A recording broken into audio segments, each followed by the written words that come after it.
পাড়া দেওয়ার পরে হলো সাপ হলো পুরো মাথা ঘুরেন দিল পেঁয়াজ দিছে পুরো মাথা ঘুরেন দিয়ে পেঁয়াজ দিয়ে তারপর হলো কামড়া কামড়া আমি সারা আর খালি পেশা সারা এই ছুরা বন্ধ থেকে পেশা বড় ভাই চলো ভাই বড় 10 বিঘা বই খেত করি চাষ দোয়ান করি গাঙ্গে মাছ মারি মানুষ মূল্যই বাঘ বিশাল বিশাল সাপ চড়ে দেখলে তো আপনি অবাক হয়ে যাবেন। তো এই যে এই জায়গাটা আছে এটা বড় মোটা এই সাইজ। দুপুরে খাওয়া দাওয়া করতেছেন? তো আমি ওনাদের সাথে খাচ্ছি দেখেন। আর পিছনের দিকে হচ্ছে পদ্মা নদী পাশে, আর পদ্মা নদীর একদম সাথে হচ্ছে এই ছোট ছাউনি ঘরটা। খাবারের থেকে সব থেকে বেশি স্বাদ হচ্ছে ওনাদের এই আন্তরিকতা। একসাথে খাইছে অহংকার নাই ভালো লাগছে। হলুদ কালারের গোল বাহার মেলা মোটা এত হানি মোটা যেগুলো ছোট যেগুলো সেগুলো হয়তো মারা যায় কিন্তু বড় গুলোর কাছে তো আর কেউ যাবে না বইতে ও দেহে বইতে চলে যাওয়া লাগে। সরকারের পর আমার দাবি পেঁয়াজের মনে হবে 3000 টাকা আর তেলের দাম হয়তো 120 টাকা লিটার, তাহলে কৃষক বাঁচবে, নাহলে কৃষক মারা যাবে, নাহলে কিন্তু এই কৃষকের অভিশাপে এই সরকার পতন হওয়া লাগবে। বয়স কত এখন? 72 হবে। তো এই 74-72 বয়স আপনি কাজ করেন? জি আল্লাহ করে।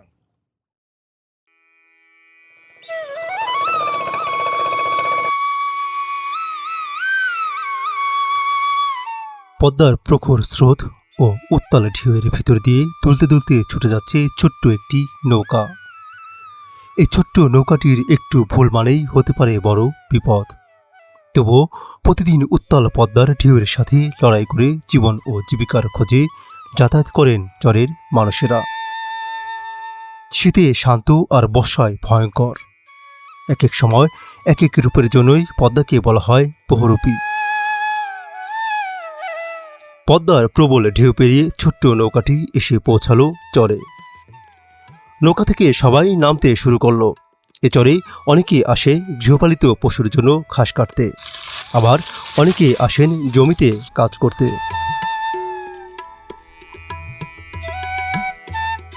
নদীর তীর থেকে চরে উঠতে পার হতে হয় খাড়া সরু মাটির রাস্তা। নদীর তীরে উপরে রয়েছে ছোট্ট একটি জিরানি ঘর। এই জিরানি ঘরে কৃষক ও পথচারীরা বিশ্রাম ও খাওয়া দাওয়া করেন।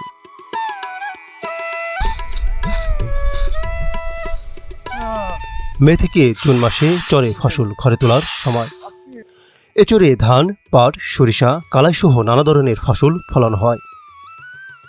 ক্ষেত জুড়ে ধূসর রঙের এগুলো সবই ভুট্টা গাছ। চরে চলছে ভুট্টা হারভেস্ট সময়। কৃষকরা ভুট্টা ক্ষেত থেকে তুলে বস্তা ভরে মাথায় করে এক জায়গায় এনে জমা করেন। এরপর সেগুলো আধুনিক মাড়াই মেশিন দিয়ে মাড়াই করে রোদে শুকিয়ে বাজারে বিক্রির উপযোগী করে তোলেন।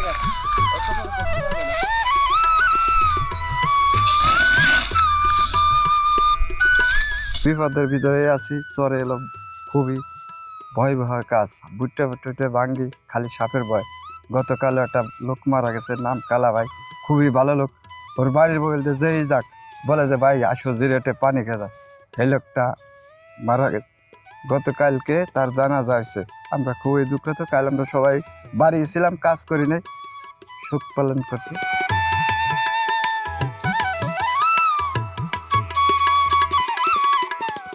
বন্ধুরা, আমি এখন পদ্মা নদীর চরের ঠিক মাঝামাঝিতে আছি। আপনারা আমার পিছনের দিকে যে এই ক্ষেতগুলো দেখতে পাচ্ছেন, এগুলো সবই হচ্ছে ভুট্টা ক্ষেত। এখন ভুট্টা হারভেস্ট করার সময় চলে এসেছে। এই যে দেখুন আমার পিছনের দিকে যেইগুলো দেখতে পাচ্ছেন, এগুলো ভুট্টা মাড়াই করে রোদে শুকাতে দিয়েছেন। এবং ওই যে দেখুন ওই যে ওইখানে পিছনের দিকে যে ক্ষেতগুলো দেখা যাচ্ছে, ওই ক্ষেত থেকে ভুট্টা ছিঁড়ে এইখানে এনে জমা করা হচ্ছে, ওই যে দেখা যাচ্ছে। এবং এগুলো আনার পর এখান থেকে আবার এটা মেশিন দিয়ে ভাঙাবে, ভাঙিয়ে এইভাবে রোদ্রে শুকিয়ে এখান থেকে বাজারে নিয়ে যান বিক্রি করার জন্য।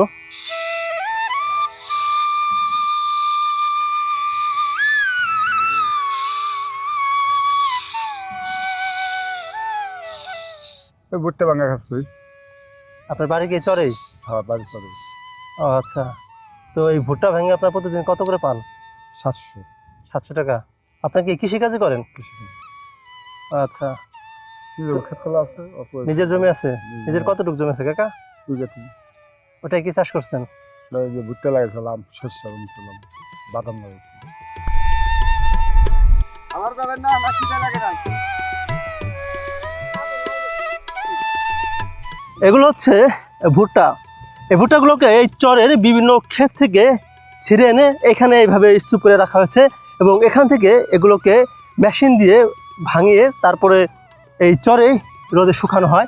শুকানো হয়ে গেলে এগুলোকে নিয়ে যাওয়া হয় বাজারে বিক্রি করার জন্য। এ চরে এখন আর কোনো পতিত জমি নেই, সব জমিতেই কিছু না কিছু চাষ করা হয়। তবে এবার বেশি চাষ করা হচ্ছে ভুট্টা। এই চরে উৎপাদিত ভুট্টাটা দেখুন কত সুন্দর ফলন হয়েছে। ভুট্টার সাইজ অনেক বড় এবং এই ভুট্টাটার পুরোটাই পরিপক্ক, কোথাও কোনো ড্যামেজ অংশ নেই। তো এই চরের আসলে ফসল যে চাষ করা হয় এগুলোর ফলন আসলে খুবই ভালো হচ্ছে এখন।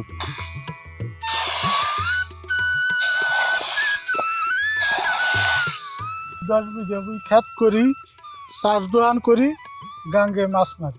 কি মাছ মারেন নদী থেকে?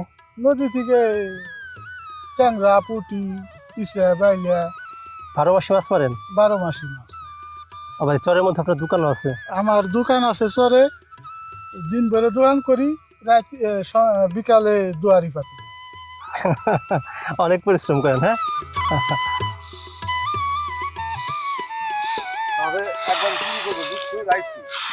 মানুষ মূল্যই বাঘ, আর বাঘ মূল্যই মানুষ। বাঘ দিয়ে আসি কথা ঠিক আছে নি?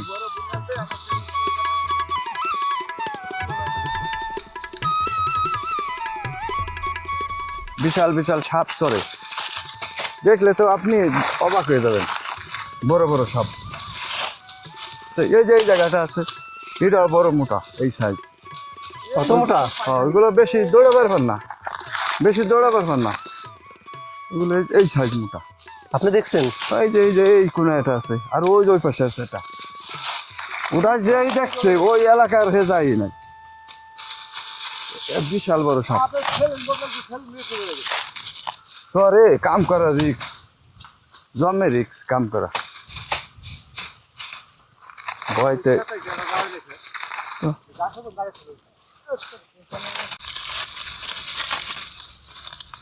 এক ফুর বাড়ি গেছিলাম বুঝছেন, এই ফুর বাড়িটা হলো আসতেছি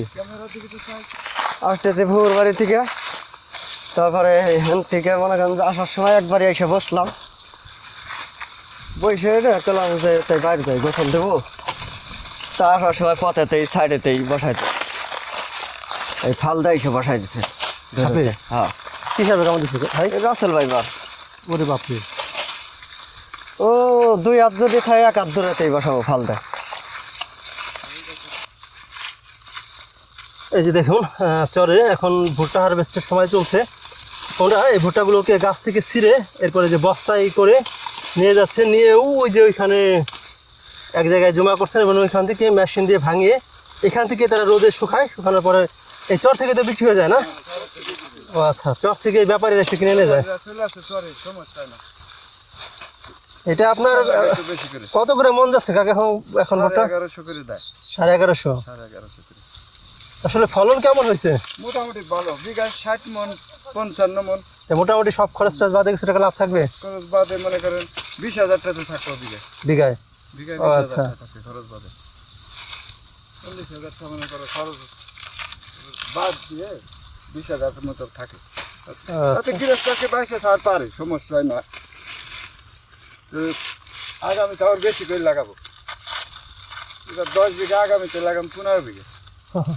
তাছাড়া দেশের উন্নতি করা লাগবে না, এখন তো আর গম টমায় না, এখন তো বুঝছে বিস্কুট মিস্কুট সব বুঝতে দেয়, গরুর খাবার বানা।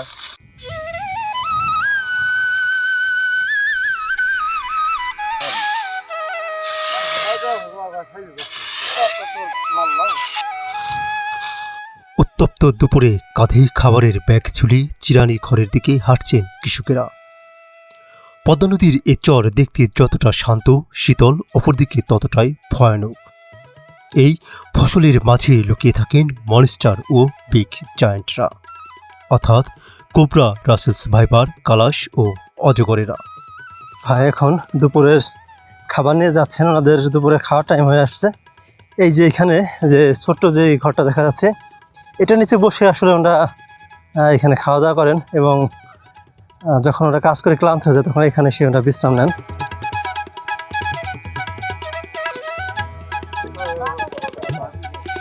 বন্ধুরা, চরে যারা কাজ করেন তারা দুপুরের কাজ শেষে এই যে যে পিছনের দিকে যে ছোট্ট ঘরটি দেখতে পাচ্ছেন, এটিকে বলে হচ্ছে জিরানি ঘর।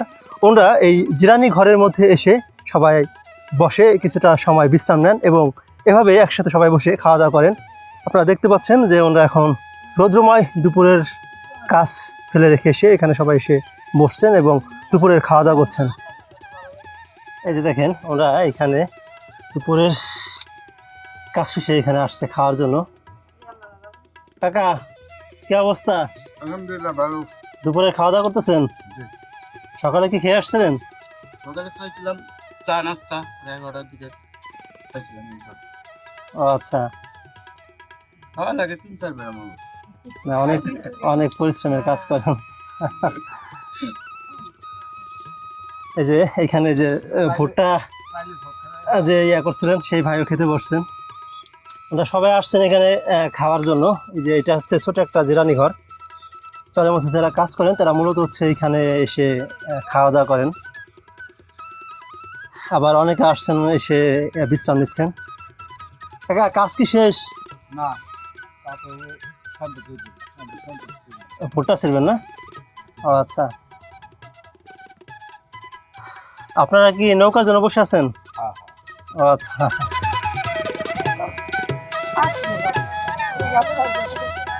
আমি আসছি এখানে, এখন আমাকে খেতে বলতেছে। আসলে ওইভাবে মানা করতে পারছি না, কারণ ওরা একদম ওইভাবে মানা করলে হয়তো অন্যভাবে নিতে পারে সেটা। তো আমি ওনাদের সাথে খাচ্ছি দেখেন। আসলে এটা আলাদা একটা আনন্দ আছে এর মধ্যে। এটা যারা আসলে এভাবে চলছেন, খাওয়া দাওয়া করছেন, তারা এই বিষয়টা বুঝতে পারবেন। এটা তো ভাই আপনাদের এই চরের ধানের চাল না? ও, এই যে দেখেন এটা এটা কি ধানের চাল? ও, ওই যে পানির উপর দিয়ে ভাসে থাকে যেটা না? এই যে দেখেন এটার এই যে চাউল, যে ভাতের যে চাউলটা, এটা হচ্ছে এই চরেরই চাষ করা চাল। এটা হচ্ছে বাসিরার চাল যেটাকে বলে।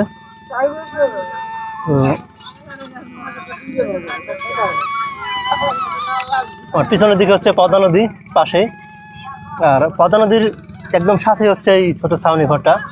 এখানে যারা কাজ করেন ওরা কাজ শেষে এখানে এসে বিশ্রাম নেন এবং দুপুরে বা সকালে যখন খাওয়া দাওয়ার সময় হয় তারা এখানে বসে খাওয়া দাওয়া করেন।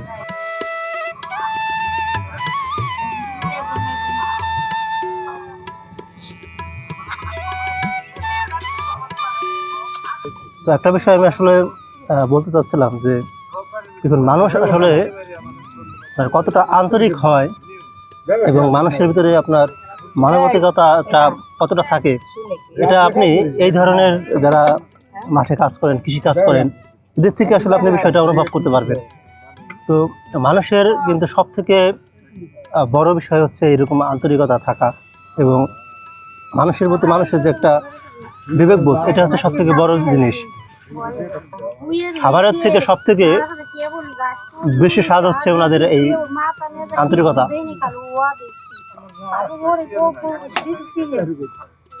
দুপুরের খাওয়া দাওয়া করলাম এই ছাউনি ঘরের নিচে বসে। তো এটা আসলে জীবনের একটা নতুন একটা অভিজ্ঞতা। এইভাবে আমি এত ফার্স্ট টাইম হচ্ছে খাবার খেলাম এভাবে।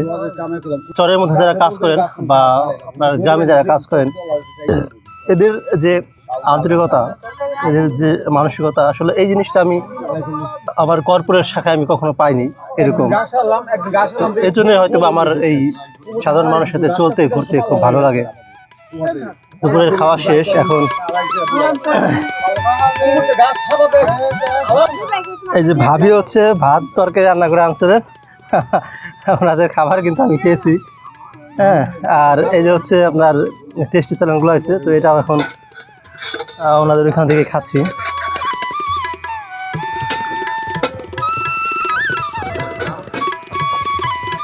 ভাত খাওয়ার পরে টেস্টি স্যালাড খেলাম ওনাদের সাথে।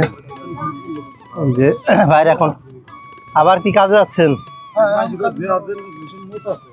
ভাই? দুপুরের খাওয়া দাওয়া তো শেষ, আলহামদুলিল্লাহ খাওয়া শেষ। এখন আবার কাজ শুরু করবেন? সন্ধ্যা পর্যন্ত কাজ করবেন? অনেক পরিশ্রম করতে হয়, হ্যাঁ। আবার কি রাত্রে বাড়ি যেয়ে রান্না বান্না করে খাবেন?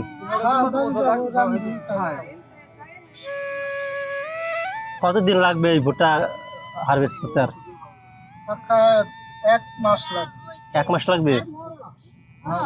12 দিন ধরে শুরু করছি, ওই বেচা কেনা আরো 20 দিন লাগবে।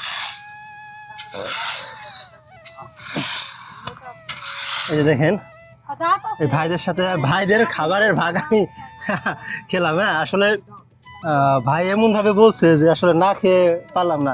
ভাই আপনাদের সাথে যে খাবার খেলাম আসলে কেমন লাগলো? আপনি যে খাইছেন এই জন্য ভালো লাগছে। একসাথে খাইছেন, অহংকার নাই, ভালো লাগছে।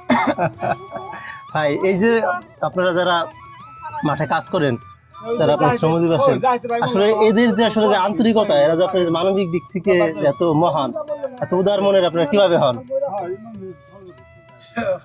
এটা হচ্ছে গ্রামের মানুষ এরকম। এটা আমাকে গ্রামের ফ্যামিলিগত ভাবে যে যেই আসুক অতিথি তার এই আমরা সবসময় সম্মান করি। দেখেন দুপুরে যে আসলে ওনাদের সাথে আমি খেলাম, আসলে এটা জীবনের একটা নতুন একটা অভিজ্ঞতা এবং খুবই ভালো লাগলো।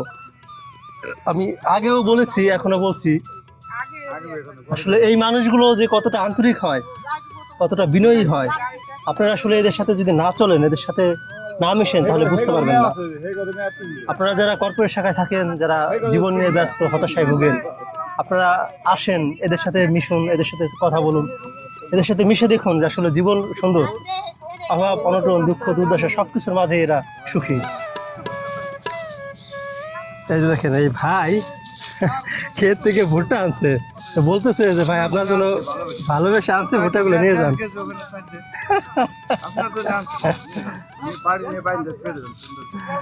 ভালোবাসা জিনিস হলো আলাদা। এই যে দেখেন ক্ষেত থেকে ভুট্টা নিয়ে আসছে আমার জন্য। ভাই এটা আসলে কি বলবো, আনলাম আপনি দেখলেন, ভালো লাগলো তাই জানলাম।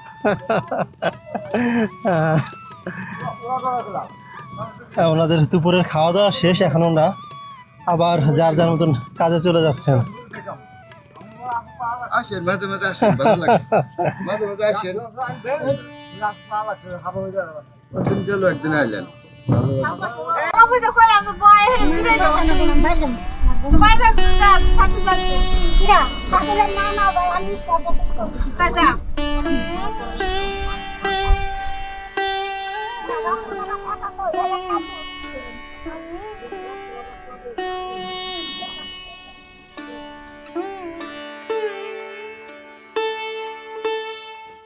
বন্ধুরা আপনারা দেখতে পাচ্ছেন এখানেও একটি ক্ষেতের মাঝে ভুট্টা মেশিন দিয়ে মাড়াই করা হয়েছে এবং এই ভুট্টার মাঝে যে ময়লাগুলো রয়েছে ওরা এই ময়লাগুলোকে হাত দিয়ে পরিষ্কার করছেন। এর মাঝেও কিছু ভুট্টা রয়েছেন, ওরা আসলে এই কাঁটাগুলোকে সরিয়ে এই ভুট্টাগুলোকে বের করছেন। কাকা এটা কি করছেন? এগুলা ভুট্টা মারাই করছি, ভুট্টার জঙ্গল বাঁচছি। এটার মাঝে হয়তো কিছু ভুট্টা আছে না? আচ্ছা, এই চরে আপনার কত বিঘা জমি আছে কাকা? জমিন আছে 15 বিঘা।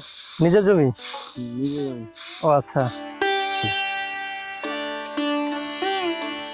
স্যার আমি ভুট্টা করছি, এই শাকসবজি বেচার জন্য একটু ওই বটবুটি করছি, ডাটা ডাটা বলেছিলাম, লাল শাক করছি, আবার এই ভেন্ডি লাগাইছি।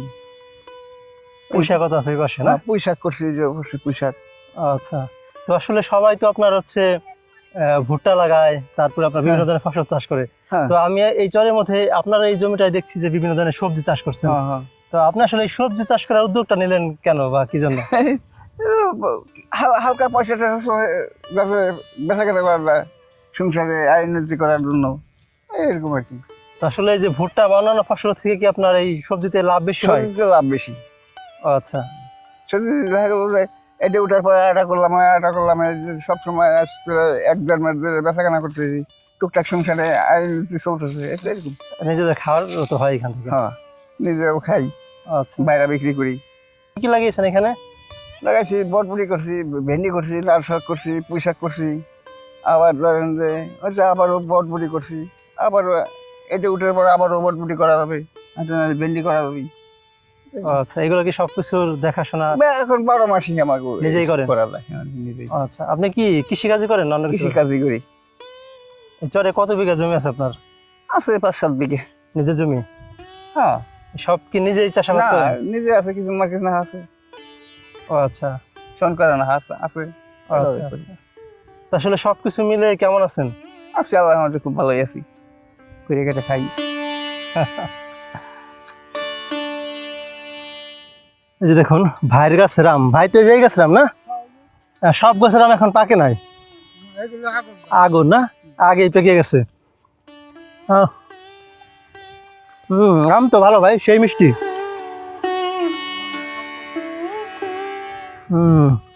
ও এই যে দেখেন চরের গাছের আম, ভাই হচ্ছে ওনার বাড়িতে গেছিল, এখান থেকে পেরে আনছে, গাছ থেকে এই মাত্রই পারছে। তো আম অনেক মিষ্টি, কিন্তু একটু পোক রয়েছে এই যে ভিতরে। দেশি আম তো অনেক স্বাদ, অনেক মিষ্টি। দারুণ। বন্ধুরা, চরের মাঝে আম গাছে দেখুন কি পরিমাণ আম ধরেছে। এই গাছের আমি কিছুক্ষণ আগে ভাই দিয়েছিল, খাচ্ছিলাম। দেখুন থোকায় থোকায় কি পরিমাণ আম ধরে রয়েছে। এই যে এইখানে এক থোকা, আর যেইখান দিয়ে দেখুন কি পরিমাণ আম ধরেছে গাছে। এই যে দেখুন আমগুলো সাইজ অনেক বড় বড়, বাতাসে আমগুলো দুলছে।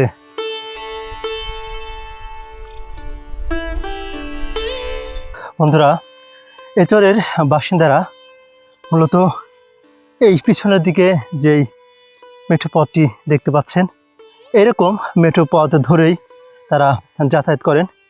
এ চরে আসলে তেমন কোনো রাস্তাঘাট নেই এবং পরিবহনের তেমন কোনো ব্যবস্থা নেই।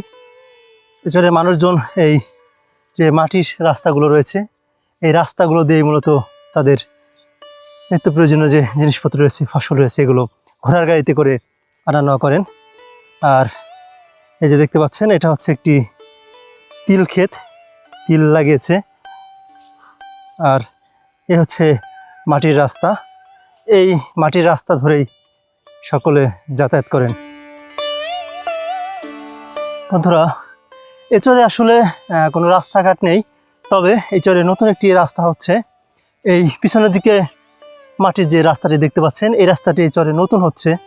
এই যে দেখুন, তবে রাস্তাটি এখনো কমপ্লিট হয়নি, কেবল মাটি ফেলে রাখছেন। এই হচ্ছে এই চরের রাস্তা। তো এটি এদিক থেকে আসছে আর এ পর্যন্ত হচ্ছে শেষ।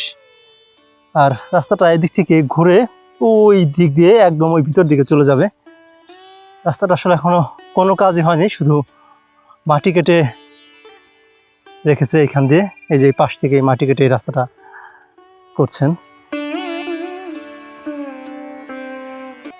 বন্ধুরা, আপনারা আমার পিছনের দিকে যেই বাড়িটি দেখতে পাচ্ছেন, এই বাড়িরই শেখ জাহাঙ্গীর নামে এক ব্যক্তিকে গতকালকে সাপে কামড় দিয়ে মেরে ফেলছে। অর্থাৎ তিনি এই মাঠের মধ্যে কাজে গিয়েছিলেন, সম্ভবত সেই কাজ থেকে আসার সময় তার পায়ে সাপের পাড়া লাগে এবং সেই সাপে তাকে 3-4টা সবল দেওয়ার পরে তিনি সম্ভবত সেদিনই মারা যান।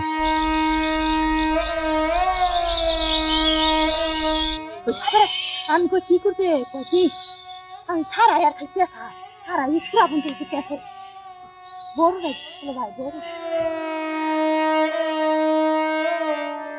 পেঁচাইছে, পাড়া দিছে পর পাড়া দেওয়ার পরে হলো সাপ হলো পুরো মাথা ঘুরেন দিল, পেঁচ দিছে পুরো মাথা ঘুরেন দিয়ে পেঁচ দিয়ে তারপরে হলুদ কালারের গোল বাহার, মেলা মোটা, এত হানি মোটা, বিশাল লম্বা। আস্তে আস্তে মনে করো সামনে যাইতে চলে গেল। আপনার সামনে পড়ছিল? হ্যাঁ, আমার সামনে পড়ছিল। কতদিন আগে? এই মাস 2 মাস আগে। চরে তাহলে সাপ আছে প্রচুর না? অনেক সাপ, গোল বাহার, দাঁড়াইশ, রুকু, সবই বহু মেলা। আপনারা ঘাস টাস কাটার সময় সামনে পড়ে? সামনে পড়ে, অনেক পড়ে, অনেক পড়ে। যেগুলো ছোট যেগুলো সেগুলো হয়তো মারা যায়, কিন্তু বড় গুলোর কাছে তো আর কেউ যাবে না বইতে। ও দেখে বইতে চলে যাবে, দেখে বইতে চলে। আসলে যে যে ভাই যে মারা গেল, ওনার ঘটনাটা আসলে কি ঘটছিল? উনি হলো ওই যে সহায় ভুট্টা চাপার লাগছিল, ভুট্টা চাপাই আর সন্ধ্যা লেগে গেছিল। সন্ধ্যার পরে আসার সময় হলো কামড় দিচ্ছে, ম্যাচ পাইছে, পাড়া লাগছে। পাড়া লাগার পরে হলো পেঁচাই ধরছে, সাথে পুরো পেঁচাই ধরছে। পেঁচাই ধরলি পরে ওই আবদের সারাই আর কামড়া, আবদের সারাই আর কামড়া। ওই দিনই মারা গেছে না? হ্যাঁ, ওই দিন মানে 2-2.5 ঘন্টা টাইম নিয়েছে, তারপরে মারা গেছে। কয়টার দিকে সন্ধ্যার দিকে? সন্ধ্যার পরে, সন্ধ্যার আজানের পুরা আধা ঘন্টা পরে কেমন গেছে। আর মারা গেছে ঈশারের আগে। ঈশারের সময় তো খবর পেলাম, ফোন দিল যে মারা গেছে। এই যে এই ঘরটাই তো ওনাদের না? হ্যাঁ হ্যাঁ, এই কথা। নতুন ঘরটা দিচ্ছে, এখন তোমার তো এই ঘরে থাকেও না। না, ভালো লোক ছিল, অনেক ভালো লোক ছিল। ওরা যে কয়টা ভাই সব ভালো লোক, হ্যাঁ, ওর বাপু নিরীহ মানুষ, ভালো মানুষ।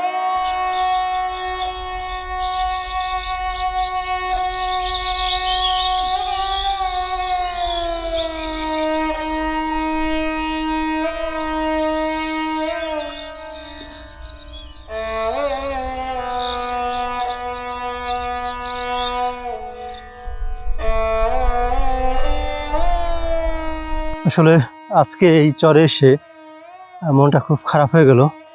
আপনারা ওই যে আমার পিছনের দিকে যেই বাড়িটি দেখতে পাচ্ছেন টিনের, নতুন যে ঘরটি করেছে, আসলে এই বাড়িরই একজন মানুষ, ওনার নাম ছিল হচ্ছে শেখ জাহাঙ্গীর। উনি গতকালকে সন্ধ্যার দিকে ক্ষেত থেকে, এই চরের ভুট্টা ক্ষেত থেকে কাজ করে আসার সময় সাপের গায়ে সম্ভবত পাড়া লাগে এবং ওনাকে সাপে কামড় দেয় এবং তিনি 2-3 ঘন্টা পরেই মারা যান। হসপিটালে নিতে নিতে মারা যান রাস্তা থেকেই। আসলে চরের মানুষের জীবন অনেক পরিশ্রমের এবং অনেকটাই ঝুঁকিপূর্ণ। এদের জীবনের আসলে কোনো নিরাপত্তা নেই। এই চরে আসলে কোনো হসপিটাল নেই, কোনো বিদ্যালয় নেই, কোনো রাস্তাঘাট নেই। এই যে আমি এখন যেই মাটির রাস্তা দিয়ে হাঁটছি, ওনারা মূলত এই রাস্তা ধরেই হেঁটে যাতায়াত করেন। এই যে দেখুন, এই যে সামনের দিকে 2 ক্ষেতের মাঝখান দিয়ে যে আইল দেখা যাচ্ছে, এই আল ধরেই ওনারা যাতায়াত করেন। আর সবথেকে বড় বিষয় হচ্ছে এই চরে যারা থাকেন, এদের একটা বিপদ হলে আসলে এর কোনো রক্ষা নেই, এর কোনো চিকিৎসার কোনো ব্যবস্থা নেই। সেই ফরিদপুর সদরে যাবেন, তারপরে হচ্ছে চিকিৎসা করবেন।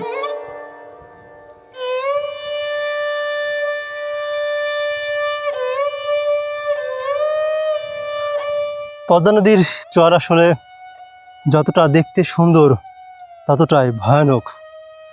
আপনারা আমার পিছনের দিকে যেই ফসলের মাঠগুলো দেখতে পাচ্ছেন, এগুলো অধিকাংশই হচ্ছে ভুট্টা চাষ করা হয়েছে। এই ভুট্টা ক্ষেতের ভিতর দিয়ে যেমন কৃষক তার স্বপ্ন বুনে, এই ভুট্টা ক্ষেতের ভিতর দিয়েই কিন্তু মরণ ফাঁদ পেতে থাকে। এই ভুট্টা ক্ষেতের ভিতরেই রয়েছে বিষাক্ত সাপ। এই চরে মূলত বিশেষ করে বিভিন্ন ধরনের কোবরা জাতীয় যে সাপগুলো রয়েছে সেগুলো, কালাস, এরপরে রাসেলস ভাইপার, এরপরে গোলবাহার, অজগর, যেটাকে অজগর প্রজাতির সাপ যেগুলো, এগুলো রয়েছে।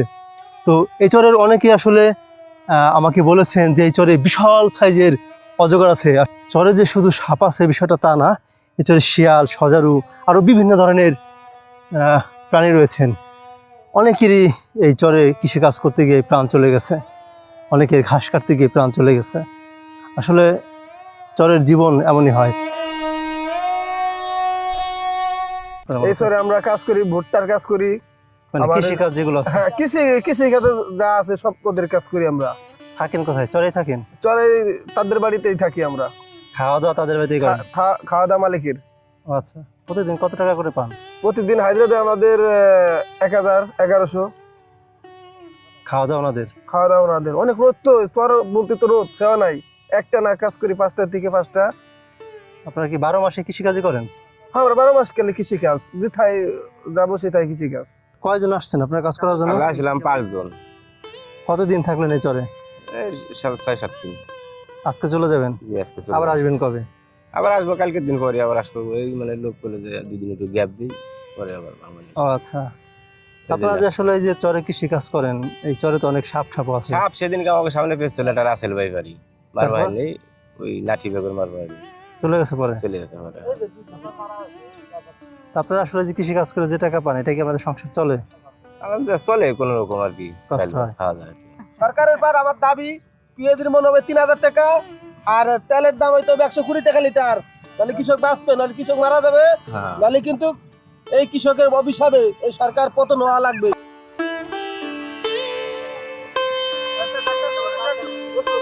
কাকা গোসল করতে আসছিলেন? নদীতে গোসল করেন? আপনার বাড়ি কোথায় কাকা? ওইখানে কাজ করেন? আপনি কাজ করতে আসছেন? দাঁড়ান দাঁড়ান, আপনার তো বয়স কত এখন? 72 হবে। এই 74-72 বয়স আপনি কাজ করেন? থাকেন কোথায়? দিদার ভাইদের বাড়িতে থাকেন? কি কাজ করেন কাকা আপনি? খেতে কাজ করি, ভুট্টা ভাঙি। এই বয়সে কাজ করতে পারেন? এই দেখেন, এই চর থেকে এই নৌকাটা ছেড়ে দিছে। এখন আমরা এই নৌকায় করে, এটা নৌকাটা অনেক ছোট, এইটাই করে আমরা ওপার যাচ্ছি। এই আমাদের সাথে এই যেমনটাও আছে, এই ভাইরা হচ্ছে নগরকান্দা শালদা থেকে আসছেন এই চরে কাজ করার জন্য। তো এখন ওরা বাড়িতে যাচ্ছেন, আবার হয়তো 2-1 দিন পরে আসবে। সন্ধ্যার গোধূলি নেমে এসেছে। দিনের সব ক্লান্তি, পরিশ্রম আর জীবনের ব্যস্ততা পেছনে ফেলে চর থেকে সবাই ফিরছেন আপন ঠিকানায়। কারো হাতে দিনের রোজগার, কারো চোখে আগামী দিনের স্বপ্ন। নদীর বুকে ধীরে ভেসে চলা এই নৌকার মতোই এগিয়ে চলে তাদের জীবন। জীবনে আছে সংগ্রাম, আছে কষ্ট, তবুও আছে হাসি, আছে বেঁচে থাকার অদম্য ইচ্ছা। এই সরল মানুষগুলোর জীবনে যেন শেখায় সুখ মানে সবকিছু পাওয়া নয়, সুখ মানে নিজের মানুষদের কাছে ফিরে আসা। সূর্য ডুবে যায় প্রতিদিন, কিন্তু মানুষের আশা কখনো ডুবে যায় না। মানুষ রোজ স্বপ্ন বুনে বাঁচে বুক ভরা আশায়।